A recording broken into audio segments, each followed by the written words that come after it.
Oke, baik. Kita masuk ke pembahasan selanjutnya tentang al-aqiqah.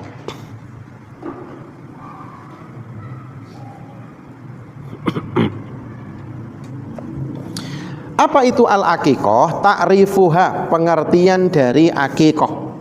Al-aqiqatu ismun lima yuzbahu anil mauludi, adalah sebuah nama yang diberikan untuk binatang yang disembelih karena lahirnya seseorang.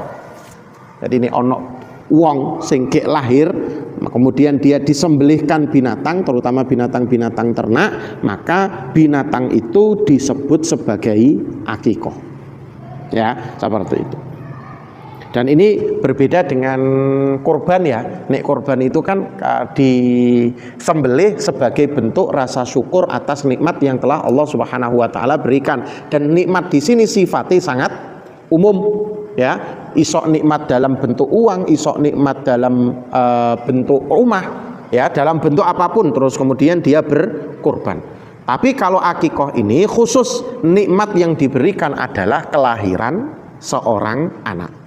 Ya, nah, ini khusus akikah. Makanya nanti meskipun dalam beberapa hal akikah itu memiliki hukum yang sama dengan binatang kurban, tapi nanti dia tidak, dalam sebagian pendapat para ulama, dia tidak bisa mewakili satu sama lain. Akikah diniatkan sekaligus kurban, atau kurban diniatkan sekaligus akikah. Maka dalam kondisi seperti ini menurut sebagian ulama tidak diperbolehkan. Akikah yo dhewe mergo ana sebabe khusus, kurban yo dhewe mergo ana sebabe khusus. Apa hukum dari akikah? Wal aqiqatu wajibatun alal mauludilah. Dalam pendapat Syekh Abdul Azim Badawi, yang namanya akikah itu hukumnya wajib. Atas siapa? Atas orang tua yang baru dikaruniai anak. Nah, jadi di sini ada dua hal yang perlu sampeyan ketahui. Menurut pandangan Syekh Abdul Azim Badawi, yang namanya akikah itu wajib. Berarti ini ono wong tua kok gak ngakikoi anake, maka orang tua tersebut berdosa. Nah, ini menurut beliau. Tapi pendapat ini tentu bertentangan dengan pendapatnya mayoritas ulama yang mengatakan bahwasanya akikah itu hukumnya sunnah, mentok-mentok tidak sampai wajib, bisa jadi sunnah muakkadah. Seperti itu. Jadi kalau tidak ada halangan maka hendaknya dilakukan. Engko nek kita wajibkan sakno sing gak duwe. Ojo dikongkon akikah. Uang ngekei berkat tonggo mau onok limo ay bingung, ya kan? Nah, seperti itu. Makanya memang Syekh Abdul Azim Badawi ini dalam beberapa kasus sangat dekat dengan pendapatnya mazhab-mazhab yang cenderung mewajibkan sebuah perintah. Ya, seperti itu. Ala kulli hal, dalam kasus ini kita tidak mengikuti pendapat beliau ya, wallahu taala a'lam bissawab. Kita mengikuti pendapatnya mayoritas ulama yang mengatakan bahwasanya akikah itu hukumnya sunnah. Ya, mentok-mentok sunnah muakkadah lah.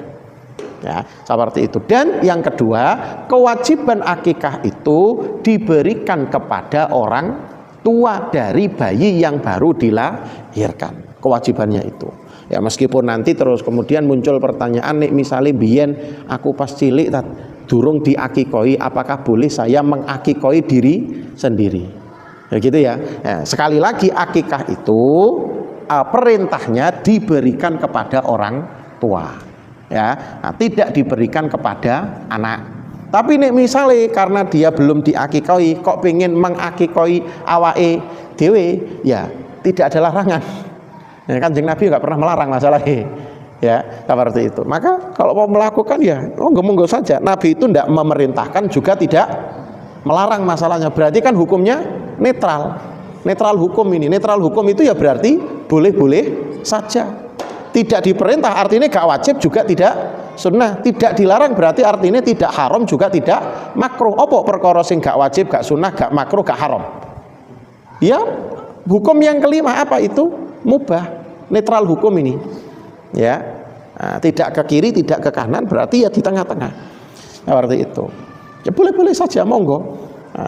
Meskipun nanti ya ada beberapa kalangan, ada beberapa ulama yang mengatakan yoga nek wong tuane wis gak iso, maka ya wis gak berpindah ke yang lain. Begitu, tidak berpindah ke anak juga. Pertimbangan yang lain adalah akikah itu diwajibkan pada hari ke-7 dari kelahiran. Nah nek sampean wis gede, wis iso kerja dhewe, wis duwe duit dhewe, iku pirang dino dari kelahiran? Ya, 20 tahun lupa iku. Ya 20 tahun iku pirang dino? Kali ngepingno 360 ping 20 iku pira? 72.000 dino misalnya. Ya. Nah, wis telate wis terlalu jauh lah seperti itu. Ya. Tapi sekali lagi, ya kita tidak melarang, tapi juga tidak menganjurkan. Itu netral saja. Nah, nek melarang, yo kok sakno pebisnis akikah gitu ya. Nek dikongkon kok yo ngesake orang yang melakukan, kok koyo mau waksa banget. Maka dalam hal ini netral. Karena memang perintah untuk melakukan akikah itu ya diberikan kepada orang tua. Anil hulami syatani mutakafiatan. Untuk anak laki-laki yang lahir itu adalah 2 ekor kambing yang seimbang lah ya. Nek sitoke gede yo kudune sing sitoke gedene yo padha. Aja sing sitoke gawedhe sing sitoke cok cilik. Nek iso umure yo padha atau setara lah. Nek misale umure 2 tahun ya 2 tahun dua-duanya gitu ya. Nah, mutakafiatan. Itu yang setara dalam apa? Ya dalam umur, dari sisi besar kecilnya, dari sisi jenis kelaminnya. Nah, itu usahakan untuk mutakafiatan yang setara.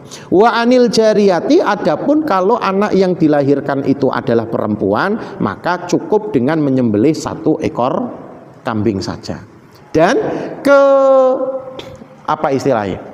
Syarat-syarat, ketentuan yang berlaku pada binatang akikah itu apa yang berlaku pada binatang kurban. Maksudnya begini, ketika di situ dikatakan 2 ekor kambing, berarti umur minimal. Nah, kita bicara umur minimal ya.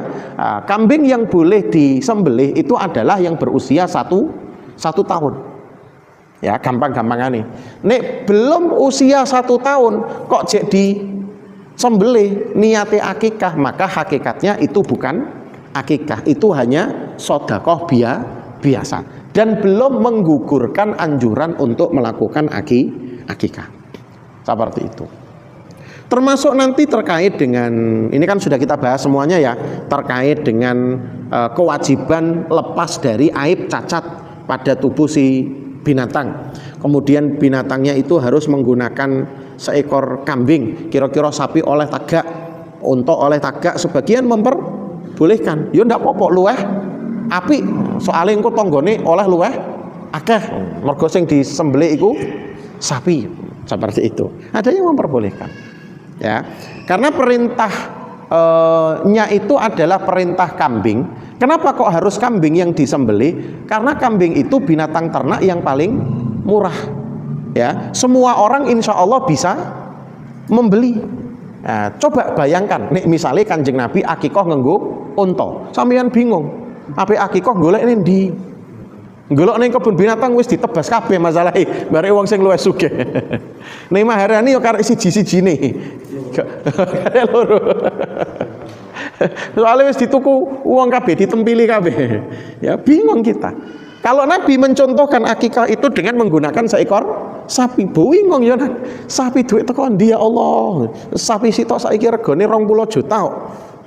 Ya. Akhirnya Nabi itu kemudian memberikan ketentuan bahwasanya akikah itu menggunakan kambing, mudah, murah, meriah. Lah kok gak menggunakan pitik? Soalnya pitik tidak termasuk bahimatul an'am, mergo sikile loro. Nah, kemarin kan binatang yang boleh dikorbankan itu kan 1 sikile kudu 4, 2 dia diternak, 3 dimaksudkan untuk dimanfaatkan dagingnya. Nah, seperti itu. Nah, pitik benar diternak, benar dimanfaatkan dagingnya, cuman sikile loro. Kecuali sampeyan tambahi maneh. Soale zaman dekek endi. Seperti itu. Ya. Jadi Akhirnya ya menyembelih. Nek misalnya sampeyan orang dikai rezeki barek Gusti Allah, dadi wong sugih misalnya ya, amin. Sampeyan nglahirno anak, bojone sampeyan maksudnya, bukan sampeyan ya. Bojone sampeyan nglahirno anak lanang. Wis awak dhewe iki nek nyembelih wedhus loro koyoke gak level lah. Wis nyembelih sapi loro wis. Boleh ndak? Boleh. Ya, ndak jadi masalah. Nek diniati akikah ndak jadi masalah. Ya, karena sekali lagi sebagian ulama itu berpandangan bahwasanya perintah menyembelih kambing ketika akikah itu adalah bentuk kemudahan yang dicontohkan oleh Kanjeng Nabi Shallallahu Alaihi Wasallam. Tapi nek wonge raduk sugih saiki, ape nyembelih sapi yo monggo-monggo saja. Hah? Umur kalau sapi minimal 2 tahun. Sama seperti binatang kurban kan. Binatang kurban yang sudah kita pelajari kemarin kan, sapi itu umurnya minimal 2 tahun. Nah, berarti nek raduk pedet-pedet ngono ku ya ojo lah. Seperti itu. Kalau unta gak usah dibahas ya. Unta itu minimal 5 tahun ya. Nah, unta itu minimal 5 tahun. Kita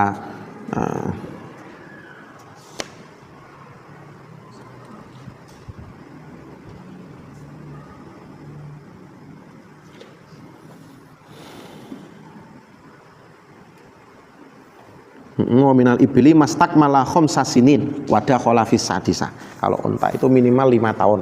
Saking gak tahu nyembelih untane sampai lali umure piro. Seperti itu.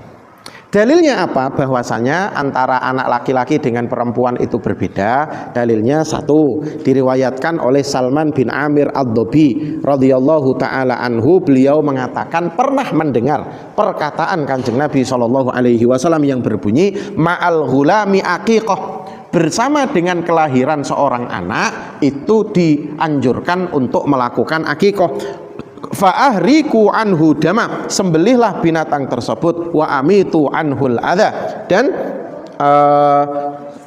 ini singkirkanlah daripadanya al adha, berbagai macam penyakit. Maksudnya al adha di sini adalah nek misale sampeyan wayahe ngakikoi ojo lali rambutnya di apa jenenge, di entai, dipelontosi.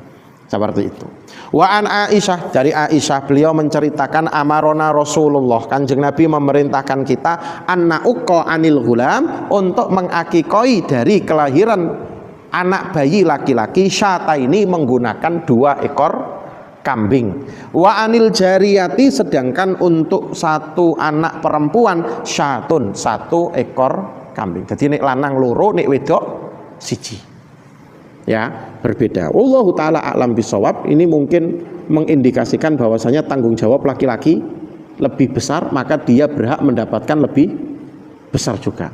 Nah, karena al jaza'u min jinsil amal, ganjaran pahala itu berbanding lurus dengan jenis pekerjaan yang dilakukan. Cuman sekarang seringkali ndak nyambung yang seperti ini ya. Nah, pekerjaan yang paling beresiko itu apa? Ya, sama ditakoi, pekerjaan yang paling beresiko. Tower. Ngresiki kaca gedung. Ngresiki kandang. Miang. Loh, pekerjaan asli nih, pekerjaan paling beresiko itu ustad. Salah saiki mlebu neraka ya. Ya sampean ngresiki gedung salah saiki minimal mati tok. Insyaallah mlebu swarga. Ini ustadz salah. Merasa itu pekerjaan paling beresiko. Makanya nyawani rada akeh. Jadi guru itu termasuk pekerjaan paling beresiko. Salah. Bahaya. Kok ono guru ya di fakultas kedokteran ngajari salah, ini ono wong mati, dia tanggung jawab juga masalah. Ya, itu dituntut sampai akhirat iso. Dokter itu lapo sampean kok ngarai mati, aku diajari dokter iku. Bahaya ya. Dan itu semakin besar resiko itu seharusnya konsekuensinya juga semakin besar ya. Maka orang yang bekerja di atas gedung itu tentu bayarannya harusnya lebih lebih banyak ketimbang yang berada di bawah. Seperti itu. Ngajari anake bajul nglangi itu tentu resikonya lebih besar ketimbang ngajari anake menungso nglangi. Ya kan? Seperti nah, engko nek salah saiki dipangan barek mbokne lah entek. Seperti itu.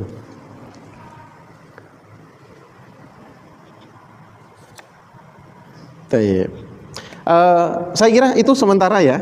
Kita lanjutkan untuk masalah akikah ini dan anjuran-anjuran yang seharusnya dilakukan oleh seseorang ketika menyambut kelahiran bayi.